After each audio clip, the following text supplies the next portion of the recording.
조국 전 법무부 장관입니다. 최근에 SNS상에 다시 좀 뭐가 활발하게 좀 글을 올리고 있는데 이런 주장일까요? 이게 뭘까요? 이런 입장을 좀 내놨어요. 조국 전 장관, 검찰, 작년 하반기 여당의 총선 패배를 예상하고 문재인 대통령 탄핵 윗자락을 깔았다. 이게 무슨 소리입니까, 이게?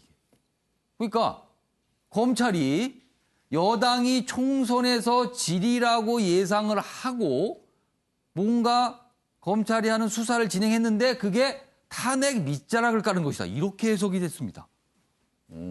그러다 검찰 밑도 끝도 없는 음모론이다. 이런 얘기가 아무튼 주말 동안 나왔습니다. 기사 하나 더 있습니다. 보시죠.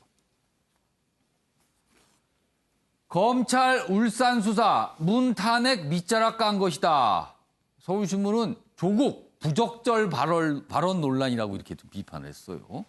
장관 지명 1년 되던 날 SNS에 글을 올렸는데 역시 앞의 내용 반복이 됩니다. 검찰 여당 총선 패배 예상 노선을 재설정했다. 시류 따라 맹견 애완견 되기도 이런 주장까지 했습니다. 여기서 또 동물이 나왔습니다. 맹견 애완견.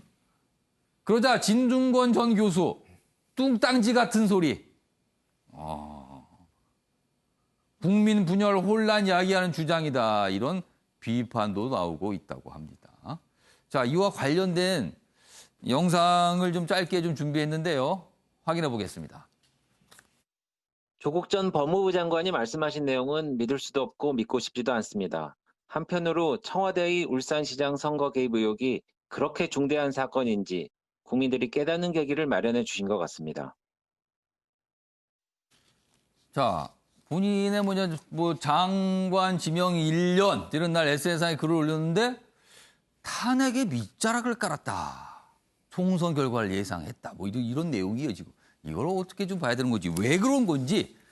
자, 먼저 조대진 변호사. 네. 조대진 변호사하고 조대현 평론가께 미리 질문을 드렸는데 두 분이 좀 약간 다르게 쓰셨어요. 이제 먼저 조대진 변호사.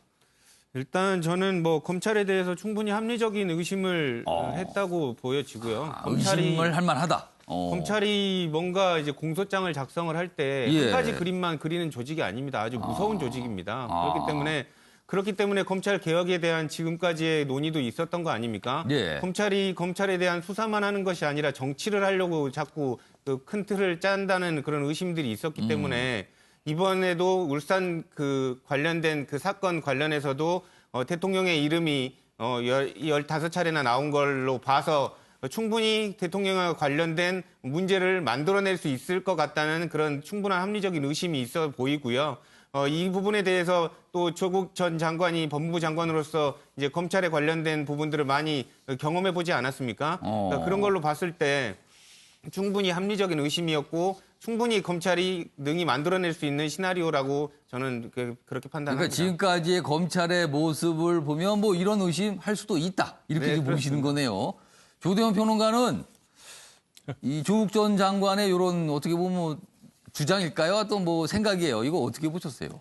예, 뭐 제가 그때 신조어를 하나 만들었는데, 예. 뭐 폴리파이라고 우리가 이제 공상 과학 소설을 사이파이라 그러지 않습니까? 예. 근데 이건 이제 공상 정치 소설이다. 그래서 현재 집권 여당의 지지율이 계속 떨어지고 있고, 예. 영원할 줄 알았던 문 대통령의 지지율도 떨어지고 있는 상황에서 이게 이제 여론에 불리하게 작용해서 자기의 재판에도 불리하게 작용할 것 같으니 이분이 이제 자기 지지층을 결집하기 위해서 아무 말이나 막 쏟아놓고 있다 지금. 뭐 그런 생각이 들고요. 그래서 폴리파이다. 예, 그래 폴리파이란 말은 뭐 영어에는 없습니다. 근데 예. 제가 만들었고 그리고 현재 이분의 발언이 얼마나 이게 중대한 잘못을 하고 있냐면 예. 촛불혁명의 그 정당성을 스스로 부정하는 행동이다. 촛불혁명이라는 게 결국은 이게 검찰이 뭔가 움직여가 된 게 아니라 예. 집권 세력의 이 불법적인 사안을 갖다가 검찰이 기소를 했던 부분이고 그다음에 국민이 이익을 갖다가 강력하게 요구했고 예. 또 이 부분에 대해서 동의했고 그다음에도 헌재와 국회에 의해서 합법적인 절차를 거쳐서 이루어진 게 촛불혁명이거든요. 예. 근데 이분은 아직까지 머릿속에 검찰은 뭐든지 할 수 있다. 총선 결과를 예상하고 대통령 탄핵을 위한 밑밥을 깔았다는 생각을 검찰이 깔았다고 생각하는 자체가 이 구시대적인 발상이고 검찰이면 뭐든지 할 수 있다는 이 생각을 아직도 이분이 갖고 있어요. 그래서 예. 이런 거 사실은 개혁하라고 지금 이 정권한테 또 본인한테 장관직까지 줘가면서 그렇게 했는데 이걸 하지 못하고 이 스스로 얘기한다는 거는 아직까지 검찰 개혁을 전혀 하지 못한 스스로의 무능을 다시 한번 보여줬다. 뭐 이런 생각이 듭니다. 예. 그러니까 검찰의 능력을 지나치게 과대평가해서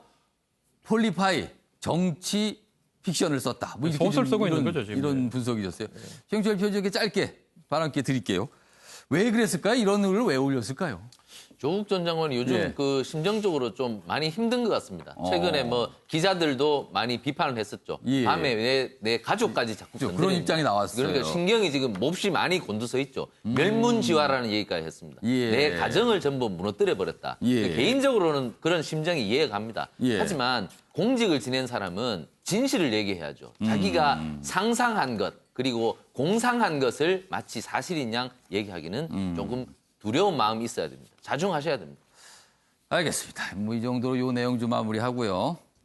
아침에 매일경제는 유튜브 채널로도 중계가 되고 있고요. 지금 계속 중계 상태입니다. 그리고 오늘도 이 중계를 보시면서 댓글을 많은 분들이 올려주셨어요. 소개해드리겠습니다. 먼저 폭우와 관련돼서는 이런 댓글이 있습니다.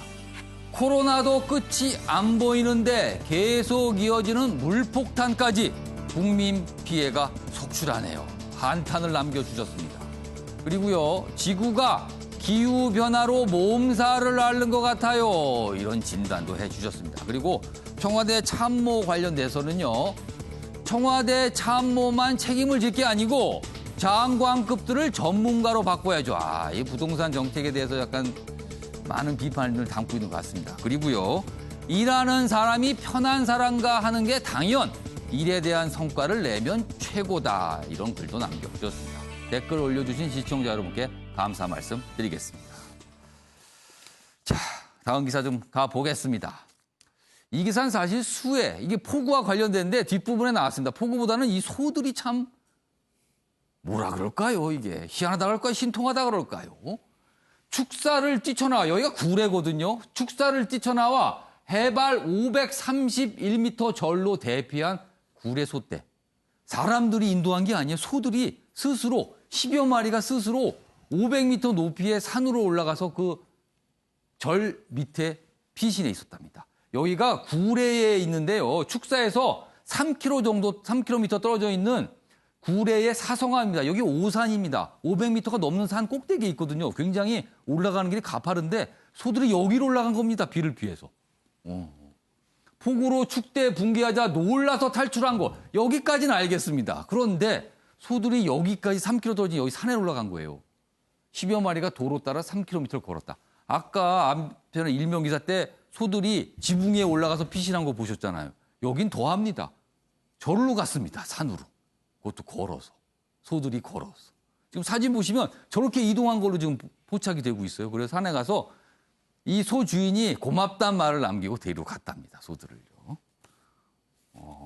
대단합니다. 소들이요. 뭔가 생각이 있나 봅니다. 소들이 위험하다. 피해야 된다. 자, 다음 기사 하나 더 보겠습니다. 일본 도쿄 변종 코로나에 당했다. 최근에 일본 확진자 숫자가 굉장히 급증하고 있어요. 하루에 막 1000명이 넘고 그럽니다. 그런데 알고 보니까 이게 변종이랍니다. 국립연구소 유전자 배열이 달라 6월 이후 재확산에 영향을 미친다. 그러니까 기존에 있던 바이러스가 아니라 다른 변종 바이러스가 퍼지고 있다. 이런 얘기입니다. 자, 마무리하겠습니다. MBN은 폭우에 대한 추가 피해 방지를 위해 시청자 여러분의 제보를 받고 있습니다. 많은 참여 당부 말씀드리고요. 아침의 매일경제 오늘 여기서 마치겠습니다. 시청해 주신 여러분 고맙습니다.